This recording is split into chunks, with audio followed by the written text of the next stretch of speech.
Pois é, estamos de volta com o Boletim de Esportes aqui da Terceira Via TV Campus Macaé, Rio das Ostras. Melhor imagem também em HD. As semifinais da Copa do Brasil começam hoje com o Fluminense recebendo Palmeiras às 22 horas no Maracanã. O jogo vai ser transmitido pela TV aberta. Somente ontem, mais de 19 mil ingressos já haviam sido vendidos, acreditando os tricolores que cheguem aos 35 mil pagantes. O jogo de volta será na próxima quarta-feira, com o mando de campo do Verdão. Enquanto isso, São Paulo e Santos também fazem primeiro jogo entre ambos pelas semifinais, num dos mais tradicionais clássicos do futebol paulista. Se o tricolor tem Pato, Paulo Henrique Ganso, Rogério Ceni e companhia, né? Pois, e direção do Doriva, o Peixe não faz por menos. Tem o Gabigol e o artilheiro do Campeonato Brasileiro, Ricardo Oliveira, além de outros craques. O jogo de volta também acontece na semana que vem, só que na Baixada Santista. E o presidente do Vasco, Eurico Miranda, continua sendo manchete, né? Ele foi enquadrado em vários artigos do Código Brasileiro de Justiça Desportiva pelo procurador do Superior Tribunal de Justiça Desportiva, STJD, ontem pela manhã. O dirigente do Vasco é acusado de injúrias contra os árbitros que atuaram no jogo entre o time da Colina e a Chapecoense, de ofensas a dirigentes da CBF, declarando publicamente guerra à entidade máxima do futebol brasileiro e ainda por incitar a torcida contra os árbitros. De acordo com o procurador, o doutor Eurico pode pegar uma pena de até 3 anos afastado do futebol. Vamos então relembrar aqui o que foi que o presidente do Vasco da Gama falou. O que aconteceu hoje foi um escândalo. Um escândalo. Se marca um pênalti, que a bola bate na barriga e que ele não deve ter...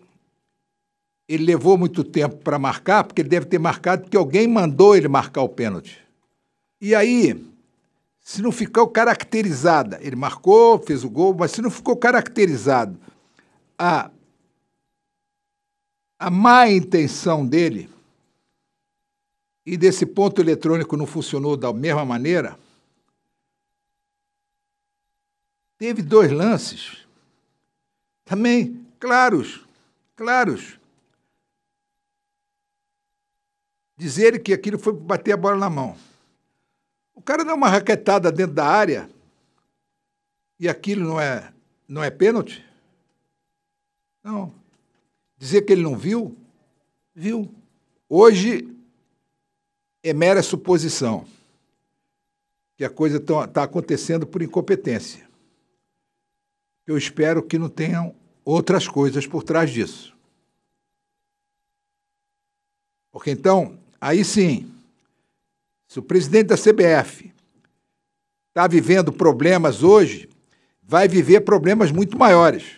Muito maiores. Em jogo válido pela segunda rodada do Mundial Sub-17 realizado no Chile, o Brasil acabou se redimindo, né, da derrota sofrida na estreia para a Coreia do Sul, derrotando ontem a Inglaterra por 1-0.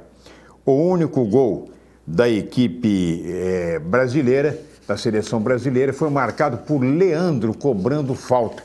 Em outro jogo disputado ontem, no mesmo horário, Estados Unidos e Croácia não saíram do empate de 2-2. Ficaram 2-2. Outros jogos de ontem também, Coreia do Sul 1, Guiné 0. E ainda ontem o Chile jogando em casa, olha aí, o Sub-17 do Chile, foi goleado pela Nigéria. Os nigerianos fizeram 5-1 lá no Estádio Nacional de Santiago.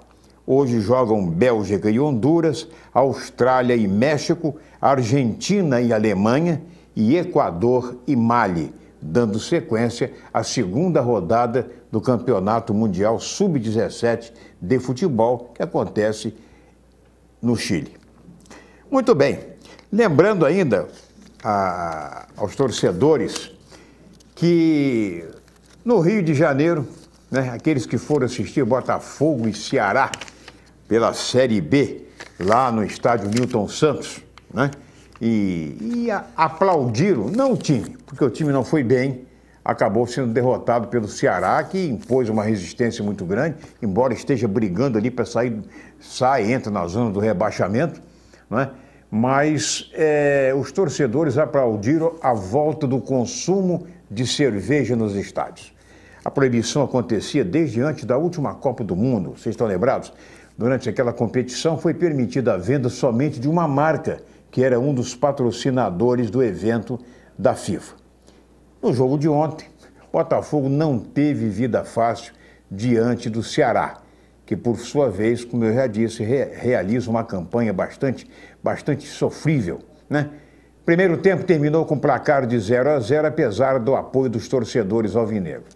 No final, o placar do estádio Newton Santos acusava a vitória do Ceará por 1-0, né? Esse gol do Ceará foi marcado de pênalti, através de Rafael Costa, um contra-ataque do Ceará, já aí na segunda etapa. O Jefferson pulou na bola, o pênalti muito duvidoso, porque o goleiro do Botafogo e da seleção brasileira não teria tocado no goleiro e nem na bola. O jogador se projetou, o árbitro marcou pênalti e foi o único gol da partida, não é?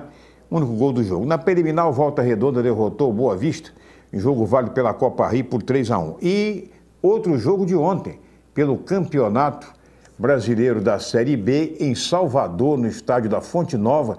Você tem um gol aí, o Bahia derrotou o Criciúma, né, por 1-0, gol marcado pelo nosso Chiesa, que já jogou aqui no Americano, o Paulo Marcos, né, trouxe ele do Espírito Santo para Campos, ele jogou no Americano, foi artilheiro aqui, depois foi para o Fluminense, esteve no Náutico, né, e agora é artilheiro do Bahia, na Série B do Campeonato Brasileiro.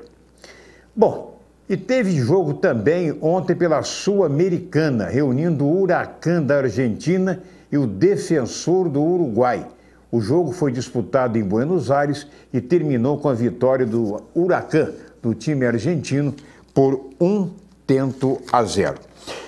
Hoje, mais jogos pela Sul-Americana. A Chapecoense está desde ontem pela manhã lá em Buenos Aires, onde vai enfrentar o River Plate, lá no Monumental de Núñez.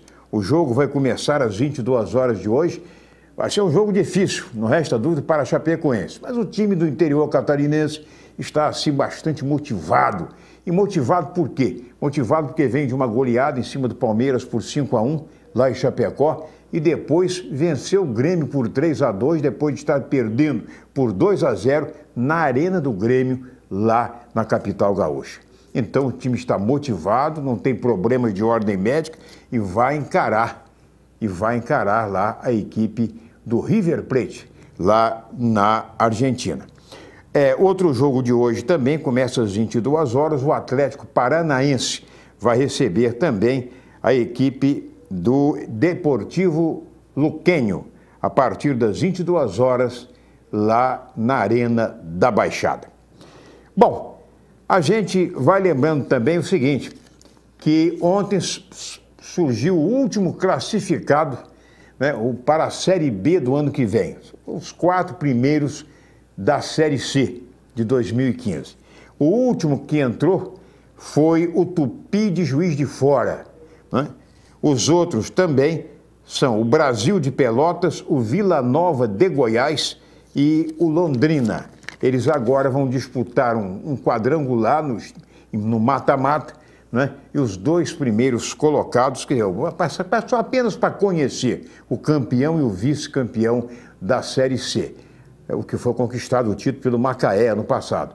Mas, então, para efeito de classificação, os 4 já estão garantidos na Série B do próximo ano, no Campeonato Brasileiro. E Flamengo e Macaé jogam na Gávea a primeira partida da final do Estadual 2015 de basquete. O jogo será hoje à noite, lá no ginásio da Gávea, a partir das 20 horas. Próximo jogo será no fim de semana, jogo de volta, no ginásio Juquinha, em Macaé. né? Também participou do campeonato do time do Botafogo. Agora, é lamentável que no segundo estado da federação apenas 3 clubes disputem um campeonato de basquete. Já houve época em que Vasco da Gama, Fluminense, América, Tijuca, Minerva, Recanto do Rio, além de Automóvel Clube de Campos, né, participaram também do estadual. O Volta Redonda e Angra dos Reis e até o Nova Iguaçu e o Friburgo tiveram boas equipes. É pena. Agora apenas 3 equipes disputam o campeonato estadual de basquetebol. Flamengo, Macaé e o Botafogo. Continue ligado no Boletim de Esportes, porque Amanda Barreto vai mostrar daqui a pouco a movimentação das academias de artes marciais e como as mulheres estão levando a sério o treinamento para lutas de boxe. É rapidinho, já voltamos. Segura aí, pai bola.